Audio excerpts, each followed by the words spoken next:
Hello, my name is Kevin Farmer. I'm the Branch Chief for Watershed Programs with the USDA's Natural Resources Conservation Service. Since 1944, USDA has been authorized to deliver the Watershed Protection Program. Through this program, USDA has been able to help several local communities to address issues such as flooding, water quality, nutrient management, and several other needs across the watershed. Throughout the years, several men and women who've worked for NRCS have helped to deliver these programs with local sponsors and the community. They are legends, and this is their story. It's a little presumptuous, I think, for most people to look at themselves as legends. However, I've been in this watershed business over 60 years.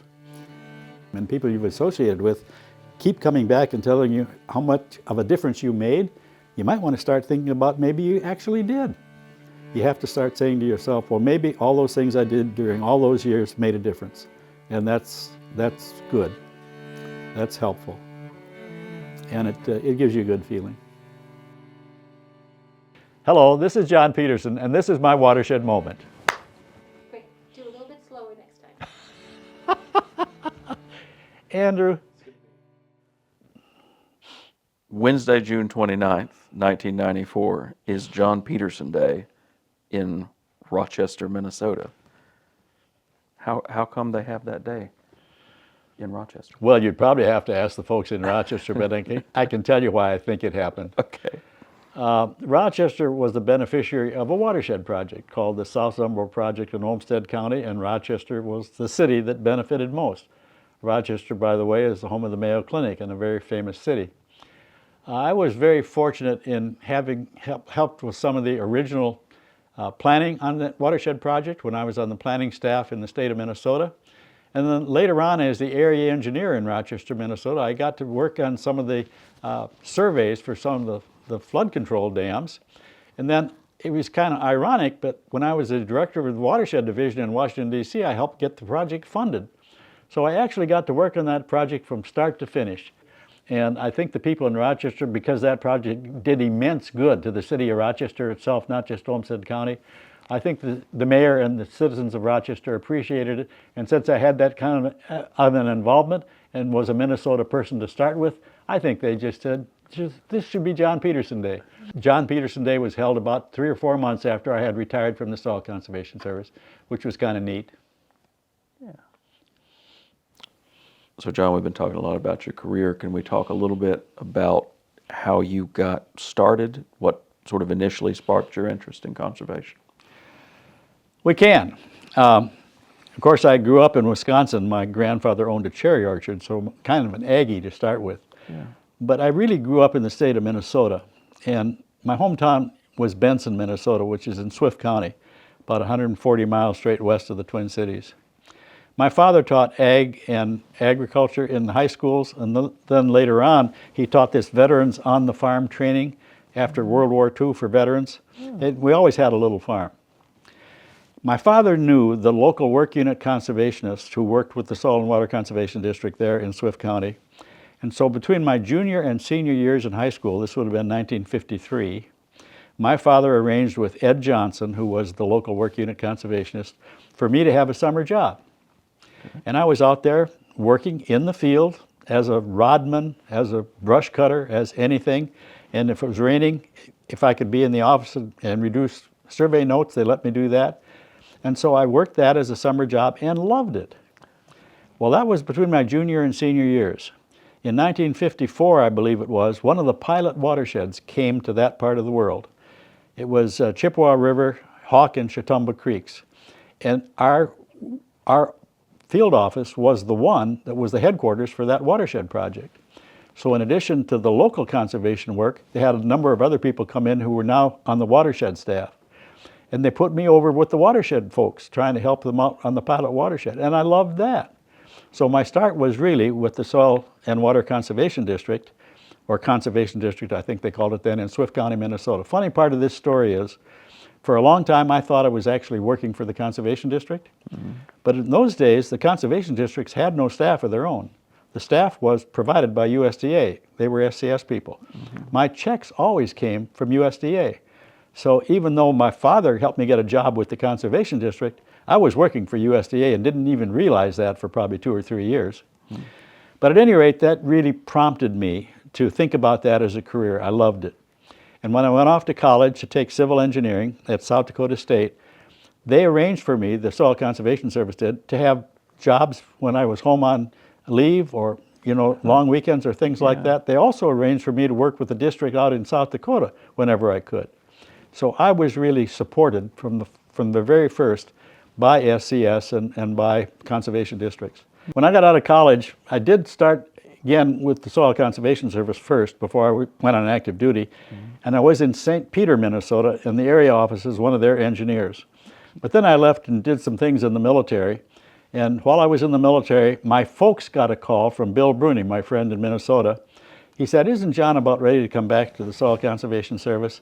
So I decided to resign my regular Army commission and come back to SCS. And I did that.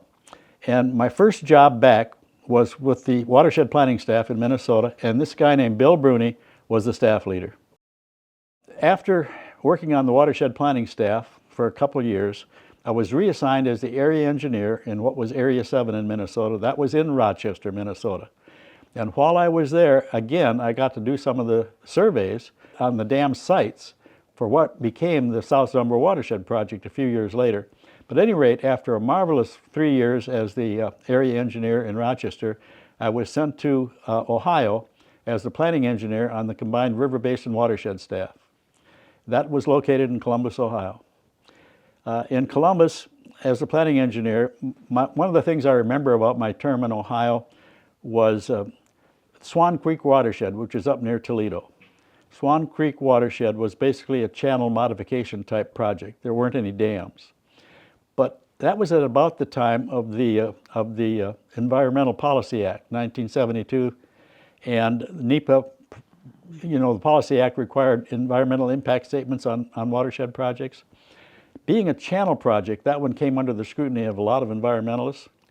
So I remember having to work not only with our NTC folks over in Upper Darby, Pennsylvania, but folks in the national headquarters and EPA. And for the very first project in SCS history, we tried to design something that the environmental community might accept. They experienced a lot of flooding up there too, and since there were no dam sites, the one thing we could do was enlarge some of the existing streams and give them more capacity to handle flood flows. But that was something environmentalists didn't think much of, and still don't to this day, and probably for good reason. But one of the things we tried to do in that project was to avoid constructing from both sides. And so we developed a process to actually do the modification work from one side only, leaving the other side untouched. And for at least a few years, that did seem to satisfy some people. But we worked through that process with the people from Upper Darby and SCS, people from the national headquarters and EPA. But the Swan Creek project was the first of those where I had experienced NEPA's influence. Environmental Policy Act was something we had to learn how to deal with and handle and live with throughout the rest of my career and even today. And it was probably a good thing to have happen. I'm not critical of it. From Ohio, I left to go to Indiana. And there I was the staff leader in the little town of Paoli, Indiana. The two things I'll never forget about that opportunity, if you will, and it was an opportunity, a really good one, had a marvelous staff, was first of all the Lost River Watershed Project. This whole area down in southern Indiana near where I worked was karst, full of sinkholes. And Lost River, as you can imagine, the river would flow and then all of a sudden it would disappear underground. You never knew where it was going to come out. We had a watershed project planned for that area, and a lot of people became concerned that as a result of our doing some dam work and other things, we might actually flood some of the underground caves that were home to a rare and endangered blind Indiana cave bat. So the environmental community again came out of the woodwork opposing that project. And actually many people from Indiana University even opposed it. So it became a kind of a cause célèbre throughout the United States. And I was put in the position of having to try to defend it. As you might probably expect, that project never did get off the ground, but it was an experience for me. The other project that was an experience for me. I mentioned this was a karst area, and I can't remember the name of the watershed, but I do remember Tucker Lake was one of the very successful lakes that was built, and that's still there, and it's a good environmental area for, like the Pohick Creek here. Tucker Lake, one of the dams that was built on that watershed project, the downstream slope collapsed because a sinkhole developed. So at any rate, my staff was sent out to investigate why that happened. And we did. We investigated why that happened, and I think it taught us a lot about how to design and build, and first of all, investigate dams that were in karst areas. So we did not put them in areas subject to that. So that was a good experience for me too. All right. So after Indiana, next stop's Arizona. Well, it was. That's true. And by the way, every stop, as you can probably tell, I learned a lot from and enjoyed. But when I left Indiana, I went out to the state of Arizona as the Assistant State Conservationist for Water Resources. But as the Assistant for Water Resources in Arizona, I have one experience that was really something that I learned from. They built dams in Arizona very differently than we built them in the Midwest. A dam in Arizona, a flood control dam in Arizona, could be 7, 8 miles long, probably 30, 35 feet high, and have multiple outlets. There'd be an outlet at every little arroyo, every little wash. Whereas in our dams up here, we have a principal spillway with one outlet usually and an auxiliary spillway someplace. These dams, when I got there, had all kinds of cracks along the surface of the dam, and I was always told that these were desiccation cracks. These old dams were sitting out there in the sun like adobe bricks, and the sun was baking them, and all these cracks was caused by the sun. And so their way of fixing those was to drive a tractor along the top of the dam with a farm rake along the side and just rake and cover over the cracks themselves. One day I happened to be out at one of these dams, and the gentleman from the flood control district, who was the project sponsor, Maricopa Flood Control District was a big one, about as good as ours here in this county. But the Maricopa Flood Control District engineer said, "John, I've been looking at these cracks. Something tells me there's more to it than just desiccation. I've got a backhoe over here. Would you guys mind if we took a look?" Well, actually, even though I was the SCS rep, they were his dams. He could have done that without me saying anything, but I was curious too. So he did. He got the backhoe over here, and they dug down and found out cracks were going every which direction.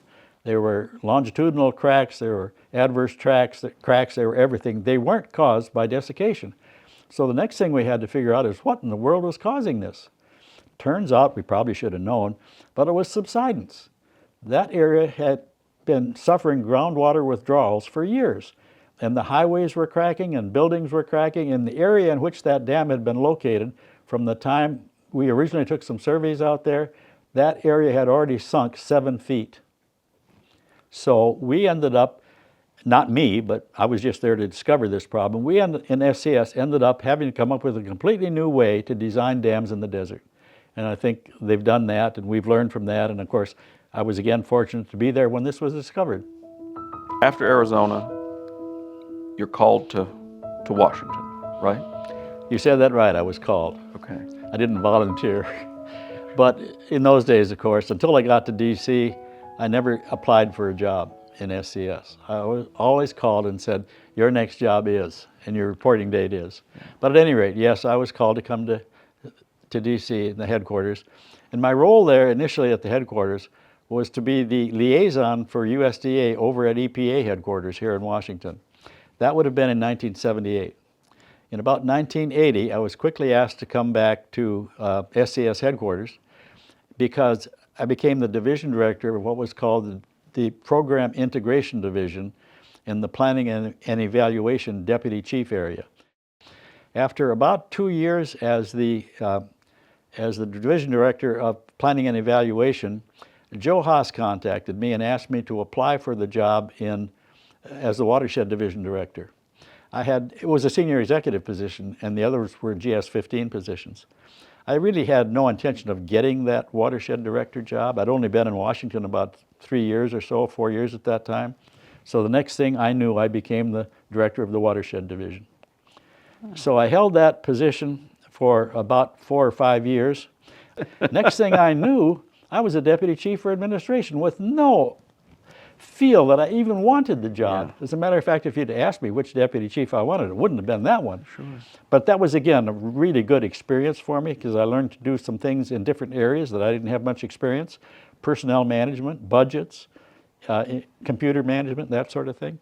So then I spent that time as the deputy chief. Then I went back and became the assistant chief in the Midwest. I had the 12 Midwestern states. And to kind of end my Washington career before I retired, the time I was the assistant chief and then back to the deputy chief, we had the 93 Great Midwest Flood, if you remember that. Great Midwest Flood in the Missouri and Mississippi rivers really did an awful lot of damage. And it wasn't a flood. It was a hydrometeorological event. The rains came and lasted for 6 months and all you got was water. But it did tremendous damage. Of course, I did end up my career just after the Great Midwest Flood. We started cleaning up after that, but I ended my career as a senior executive with USDA. And I also retired as a colonel in the United States Army, which was kind of nice. But then it gave me an opportunity, too, to do a number of other things. And now that I was retiring and cleaning out my desk, he said, "John, we'd like you to be the executive director of the National Watershed Coalition." And I hadn't even thought about that. But it gave me something to think about and something to do. Since Blanche wasn't sure I was really retiring, I ended up getting the job as the executive director of the National Watershed Coalition, where I served for about another 12 years. So let's go back a little bit and talk about, we've gone through the career, but just to go back, education, military service, where'd you go to school? What did you study? Well, I went to school at South Dakota State, 1954, 1958. When I graduated, of course, I had my degree in civil engineering, and I did go back to work for SCS a little bit before I actually went on active duty. But I went on active duty in 1959.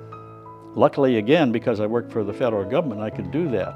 You know, the government was good about letting us in the military go off to summer camp and do those kinds of things. So my dual career, if you will, was really aided by my federal career.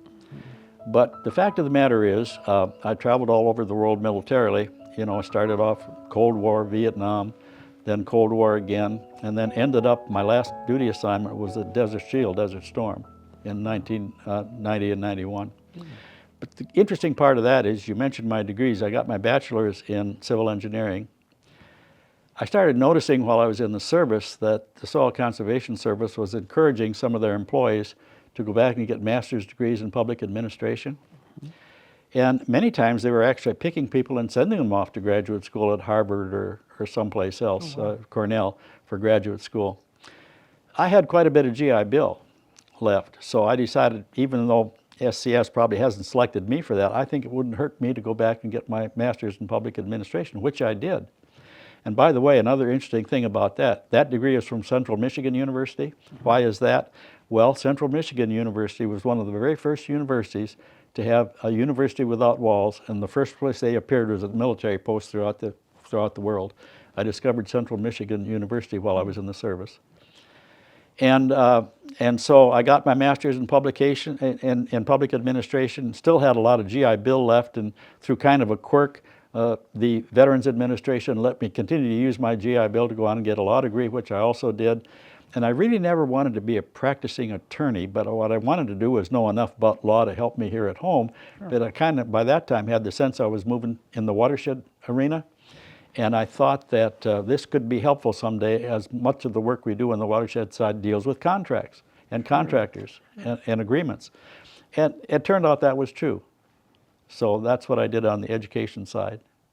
So just to recap, make sure we've got all this. So civil engineering is a bachelor's degree, then on to master's in public administration, then a JD law school. Simultaneously, you're in the Soil Conservation Service and have a whole career in the Army. That's a lot, right? That seems like a lot. Well, it was. And there were times it was difficult family-wise, as you can imagine. Yeah. But the fact is it was, and I do credit my federal career with allowing me to have both those careers. But they both mean a lot to me now. Sure. Because I have so many friends in both environments that I can still talk to and call on, particularly on the SCS side, the USDA side. I should say NRCS more than I do probably, but since I retired when it was still SCS, I'm not used to saying NRCS as much. But yes, I was very fortunate, and I recognize that, and I'm thankful for it. Yeah. Okay, so John, we talked about your time with the Conservation District and some of your other roles after retirement from SCS, but you've had a lot of different hats in the watershed world since your time with SCS. Can you tell me about that? I can, Shelby. We touched on a little bit on the National Watershed Coalition, that organization that represents project sponsors. They were actually responsible, and I got to help with the passage of the rehab bill in 2000. But there were two other organizations that I spent a lot of time with, both before and after I retired. But one is the Soil and Water Conservation Society. I spent about 10 years serving as their government relations director. And they've also been a watershed project supporter throughout their history. And of course, the Soil and Water Conservation Society is another of Hugh Hammond Bennett's organizations. But one that a lot of people haven't heard of is the Land Improvement Contractors of America, LICA, L-I-C-A. They are the contractors that actually built most of these dams you see scattered around the U.S. landscape. They're very important and good program supporters, and I've had at least 2 opportunities to testify before Congress on behalf of the Watershed Program for the Land Improvement Contractors. So those 2 organizations, I think, deserve some recognition for the work they've done. Right. And so do you? No, I don't think so. Well, let me talk about yeah, so Can this is a This is the historic place. It so yeah. is. It is. The whole watershed project is historic. This is the Pohick Watershed Project in Fairfax County. And the planning probably started in the early 1960s with, I think, the last dams being built in about 1970. It's a flood control project for Fairfax County. The original work plan had 9 dams planned, and I think 6 were ultimately built, and I'll talk in a minute about why the other 3 were not. Okay. But right now we're at Lake Braddock. But this project was really unique in a lot of different ways, not just Fairfax County. First of all, this county was urban then and urbanizing even more rapidly then. So everybody knew that was a problem. So what did they do? First of all, on the NRCS side, SCS side, they said, we're not going to have any lower intermediate hazard dams designed for this project. They're all going to be high hazard. First time that ever happened in one of our watershed projects, any place in the United States. Every dam was designed as a high hazard dam. Secondly, the people here, the local people, didn't have the farms and ranches above these dams that they could go to and ask them to put conservation plans on their property and then implement all the projects on those plans, all the practices. So they did something rather unique, and I give them a lot of credit for it.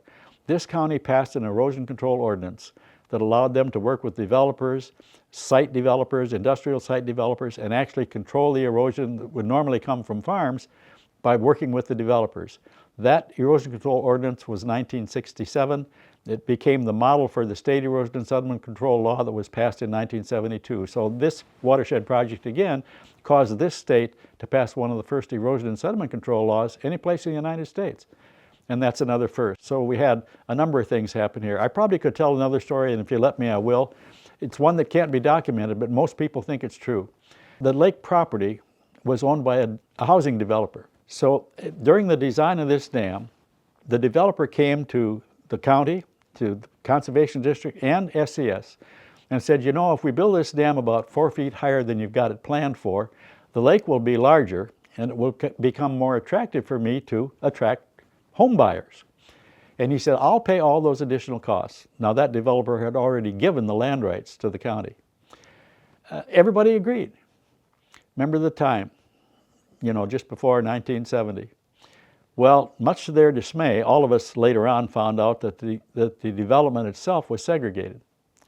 So the county did the right thing, and the Conservation District, they talked to the developer, and immediately he said, well, if that's a concern, this development is no longer segregated. He just abolished that. But that caused a change in the law. In the past, if you had a dam out on somebody's property, they still all owned all the land rights to the dam. And unless it was designed to have something else in it, you know, they had all the land rights to it. They could keep people from accessing their property. Well, these structures were not designed as multipurpose projects, but here this guy had designed this thing to attract homeowners. The law was passed to say anytime there's something like another objective other than simply flood control, there had to be public access.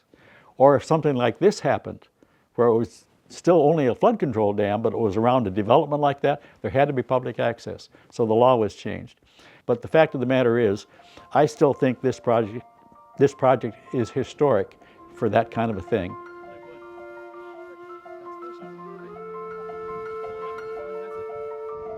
Young. Going to year now. Yeah, been a year, Willie, already?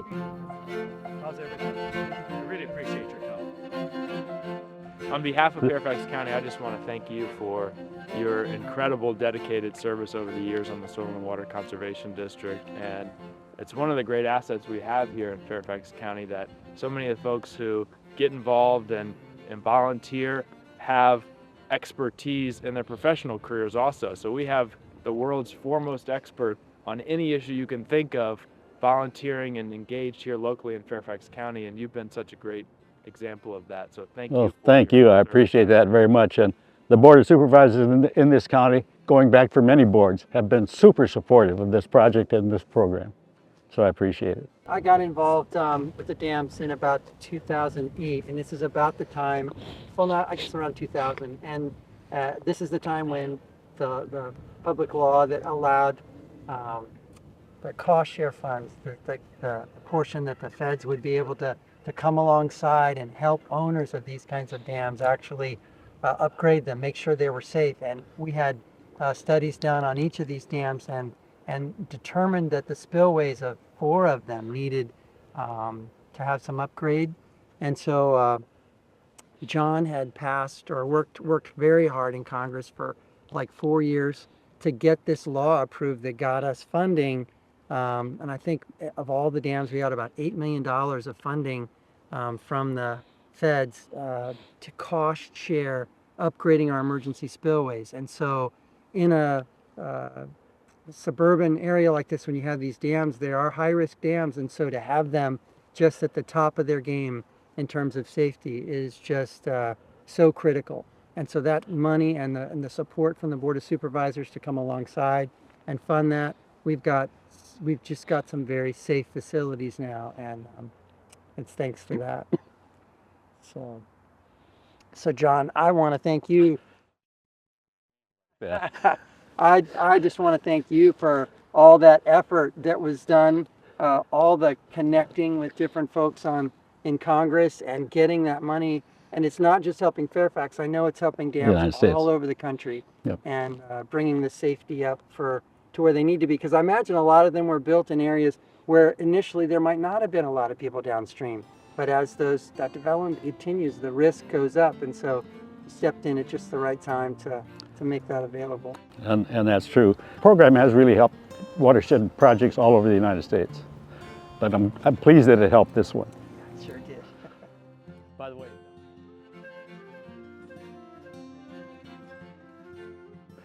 luckily we've been very fortunate. We're not poor, we're certainly not millionaires, but we're fine. 5 kids went through college, so we're fine.